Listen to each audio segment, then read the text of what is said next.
નમસ્કાર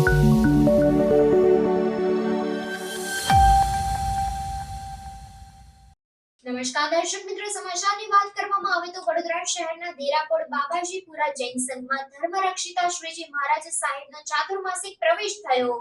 હિન્દુ અને જૈન સમાજમાં ચાતુર્માસનું ખૂબ વિશેષ મહત્વ બતાવવામાં આવ્યું છે. શહેરના મધ્યમાં રાજમહેલ રોડ ખાતે આવેલ દેરાપોળમાં બાબાજીપુરા જૈન સંઘમાં આજે સવારે 6 વાગે કીર્તિસ્તંભથી સાધ્વીજી ધર્મરક્ષિતા શ્રીજી મહારાજ સાહેબ તથા રાજધર્મ શ્રીજી મહારાજ સાહેબનો વાજતે ગાજતે પિરામિતાર રોડ ગુંદા ફળિયા થઈ હનુમાનજી મંદિર પાસેથી નીકળીને દેરાપોળ જૈન સંઘમાં પ્રવેશ થયો હતો, એમ સંઘના પ્રમુખ નવીનભાઈ શાહે જણાવ્યું હતું. દરમિયાનમાં જાણીતા જૈન અગ્રણી દીપક શાહે જણાવ્યું હતું કે આ ચાતુર્માસ દરમિયાન દેરાપોળ જૈન સંઘમાં પેથળ શાહના ચરિત્ર ઉપરના ગ્રંથનું મહારાજ સાહેબ વાંચન કરશે, જેની આજે ઊંચી બોલી બોલાઈ હતી, જે વોરાવવાનો લાભ રીટાબેન રતિલાલ શાહ પરિવારે લીધો હતો. આજના સાધ્વીજી ભગવંતના ચાતુર્માસિક પ્રવેશ પ્રસંગે મુંબઈ, અમદાવાદ અને વડોદરાના જૈન અગ્રણીઓ મોટી સંખ્યામાં પધાર્યા હતા. સાધ્વીજી